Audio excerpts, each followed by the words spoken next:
Chat, we got a crazy story time today. We're doing a story time on the very first time we were stranded with our stance car. Stranded as in no help, no tools, no nothing. Niggas think that stranded might just be like blowing a tire and having no help and having to call their friends or some.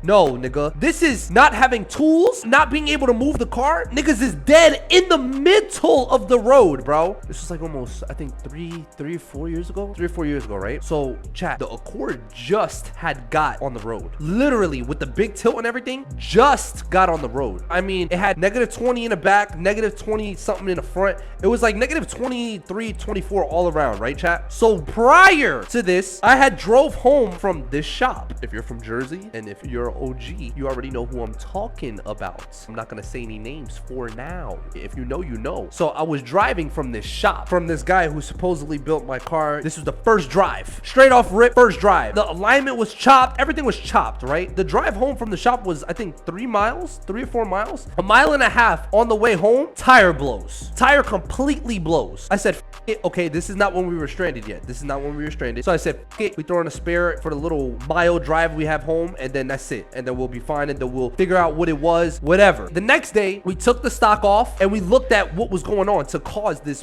blowout, because it was a really bad blowout, right? I looked at what it was, and literally the wheel was rubbing against the struts. And then not only was it rubbing against the strut, it was rubbing against the whole inner wheel well. And I didn't hear this because I was driving, and when I tell you, chat, it was 3 miles, I was sending it. I was scared. I never driven with -20 something all around on a car ever. So chat, when you guys never drive in a car with -20 ever in your life and it's your car, that is really scary. You don't know what the fuck is about to happen. It's like all trial and error, and especially since nobody had done the stuff that I did on that car, it was dead scary. It was like a test drive, and we never even went on the test drive. So the test drive was me driving home. So the tire blew, whatever. I went home, it was rubbing everywhere. I swear, I sat there with my boys for like 5 hours one day. 5 hours, and we just were banging, chat, like banging, adjusting the toe arms. It got so bad, I was hitting it so hard that I went into my trunk. We were hitting the whole thing with a torch, and then I was literally just banging it so it would make it easier and shit. I didn't want to cut into the trunk just yet. I wanted to keep my trunk, you feel me? So I was like, all right, we're just gonna bang it, and then basically we kept going, and there was a big ass hole like starting to open up in the trunk, like the welds inside the quarter panel just like bust. Pause. Anyways, we did that on both sides. It took like 3 hours each side, something like that. It took a long ass time, right? And then I never drove the car. I moved it up and back to hear if there was rubbing. When we adjust the toe arms, you could see that it wasn't hitting the strut anymore. So it was good, chat. It was good. Like I said, this was for the rear. This wasn't for the front. The front was good. Front was fine. Then after all the banging and shit, I decided to go to my very first car meet. The fenders weren't even on, chat. We just got finished banging the whole back. Pause. And then I was like, F it, let's take it to a meet. This was like a day or maybe like 2 days after the whole blowout thing happened and everything, right? I was blaming Steph for all this because I called Steph. This was like the first week or 2 of our talking stages, right? I called Steph and I'm like, Steph, I'm like, yo, come to this meet with me. Let's go out to this meet real quick. She got her Accord, I got my Accord. I was like, let's go to this meet. Steph was not answering my phone. I waited a while, and then I think she did answer the phone, and she was like, I can't, I'm about to go out with my girlfriends, bro.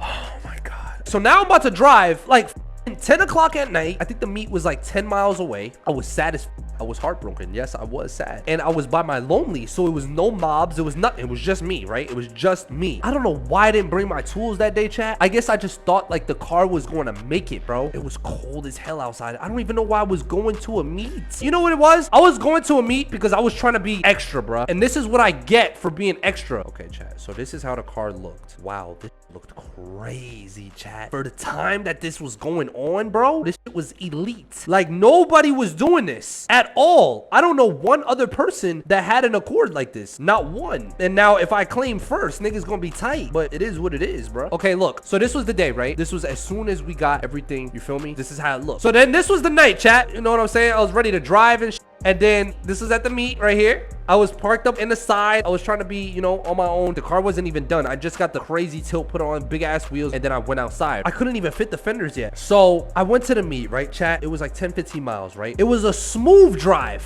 It was dark as hell, chat. I had 15% on the windshield. It was dark as hell at night, especially when you're driving on roads you don't know that 15% windshield tint. When the car just got dumped, insanely cambered, everything was crazy, right? It was, my head was everywhere, especially since Steph wasn't with me and I was by myself. I was nervous as hell. So luckily I made it to the meet fine. The meet lasted about 2 hours, chat. On my way home, we're deep. It's hella niggas. Now, don't think that these niggas is my niggas, because from what happened, I seen who really was my niggas. Bro, we were deep. It was hella cars, right? Everybody's flying, right? So I'm in the middle lane, I'm chilling. There was nothing wrong. I didn't hit nothing on the way there. I wasn't planning on hitting nothing on the way back. And the Accord was low, but it wasn't dumped like when it was blue. When it was blue, that was on the floor. When it was white and in Jersey, it wasn't dump. We're driving, whatever, we're driving, we're flying. Everybody going like 60, 70, feel me? Bro, tell me why out of nowhere I go to switch lanes, chat. That was like boom, bro. I swear to God, I thought the Honda exploded. I was like, I'm dead. When I tell you, it was the loudest sound I've ever heard in a car, bro. It was the loudest sound I've ever heard, bro. And as soon as it happened, the whole car started pulling. It was pulling left, it was pulling right, it was doing its own thing, bro. When I tell you, I was changing lanes, and when it happened, it kind of just started taking me everywhere, and I almost hit the divider. Luckily, there was nobody next to me, because if there was, I would have hit him. Y'all niggas are laughing like this is funny. My life flashed before my eyes, bro. Chat, imagine going 65 out of nowhere. You hit some shit, and now you're going 20. I hit it, and it just dropped speed instantly and just started swerving everywhere, bro. I was swerving, whatever. I was swerving. And then luckily, I was like 3 feet away from the divider before hitting it. Luckily, the brakes worked and everything, right? So I didn't even get to check like what actually happened. I didn't even get to check what I hit. I just knew my car was fucked up. So chat, look at this. Look at that.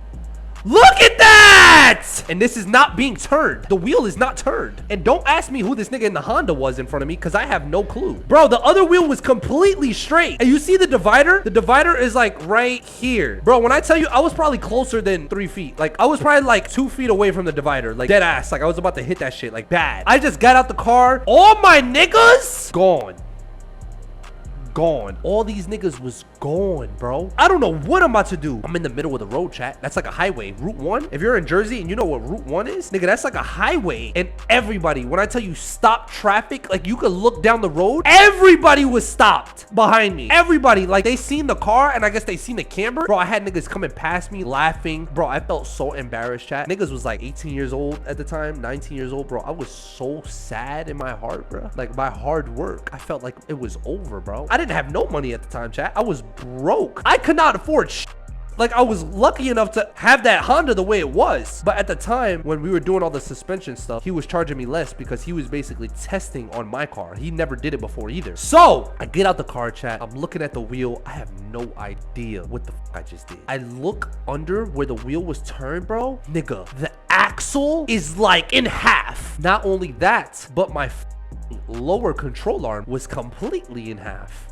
Now, I don't want to stir the pot or nothing, but you feel me? If a lower control arm snaps in half, chat, what does that mean? I'm gonna let y'all niggas decide what that means. Me personally, I have never in my life heard of a nigga snapping a control arm in half. I've heard of ball joints breaking and like that, but if we're being honest, lowers is insane. Come to now that I'm thinking of it in my like more mature head and like that, I look back at the welds and they were ass. No offense, but they was terrible. And yes, chat, the lowers were welded and extended an inch. So that shit happened or whatever, right? So I looked at it. I didn't know what the fuck I was looking at. I didn't know what I was going to do. At this point, it was hella traffic or whatever, chat. It was this nigga with this Accord that just pulled up in front of me. I had no idea who he was at the time. It was supporting. That's all I could ask for at the time. I was stressed out. I was on the side of the road by myself. I'm calling Steph. Steph's not answering. I'm stressed, chat. So I'm calling everybody, chat. Nobody's picking up. Just my luck. A cop pulls up. He's like, what's going on? What happened? I'm like, basically I hit something and everything broke off and snapped. At this time, I didn't even know if I hit anything. I thought it just snapped. To be completely honest, I didn't even think I hit anything. So I was like, you know, I was like, my thing just snapped or whatever. He was glazing. He was like, yo, is the car supposed to be like this? I'm like, no, it's not supposed to be like this. But you feel me? Like it snapped. Like you asked me what happened. This what happened. So he's like, all right, well, the problem with this is, do you have anybody to tow you? I said, no, I don't have nobody to tow me. He was like, I have to call the tow truck for the city to get you out of the middle of the road. Chat, we're sitting there for like 35, 40 minutes, bro. So it took almost an hour. I'm in the middle of the road just sitting there. So chat, the tow truck comes. And this was when I was like, okay, this nigga's about to break my car. It's over. I literally told the cop, we need a flatbed. We need preferably a low, friendly flatbed. These niggas are going to send the mother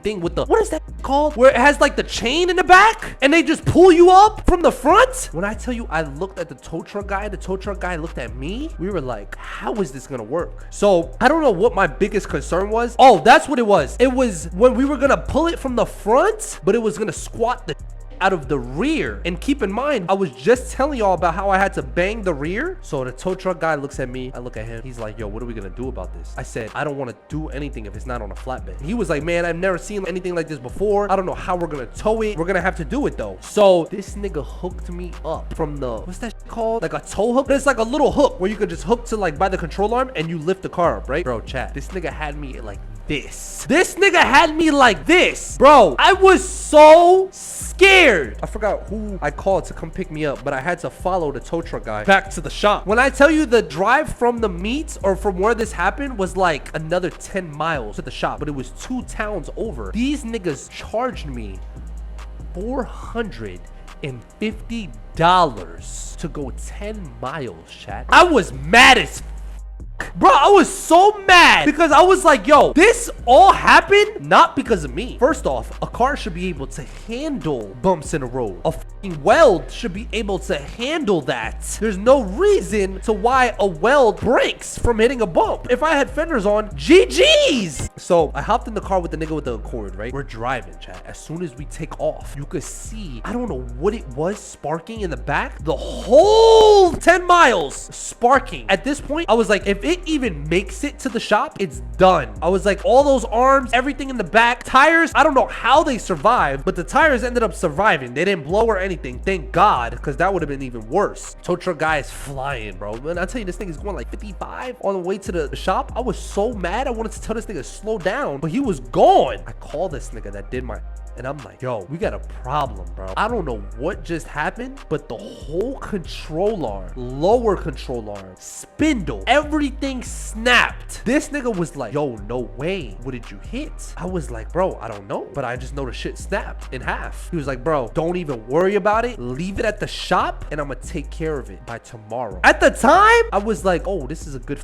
guy. But in my head now, I'm like, yo, he was supposed to do that anyway. He was supposed to pay for the tow too. Am I right? The next day, I go to the shop. Bro, has my on a lift, welding the parts, putting everything back together. When I tell you this weld, the next time he did it, all you seen was like the little rings. I'm not the smartest nigga when it comes to welding, but I do know one thing. I have never in my life seen somebody weld like overlapping. I can't explain it. It was literally like rings of welds, bro. It looks so secure, but when I look at it now, that was ass. And this was after the shit that broke, right? Did it end up holding for a long time? Absolutely. But is it the right way to do it? Absolutely not. He added like a reinforcement. The control arm is like flat, right? He cut off like a little piece of it and welded it back together. The first time it was just welded back together. The second time he did a plate on top, a plate on the side, a plate on the other side, and a plate on the bottom of the lower control arm for reinforcement. Like I said, I've never seen somebody do it that way, but it worked. So I wasn't complaining. Long story short, the car was back on the road. But chat, when I tell you, like, that day is what made me scared to drive at night, bro. Because like I have no idea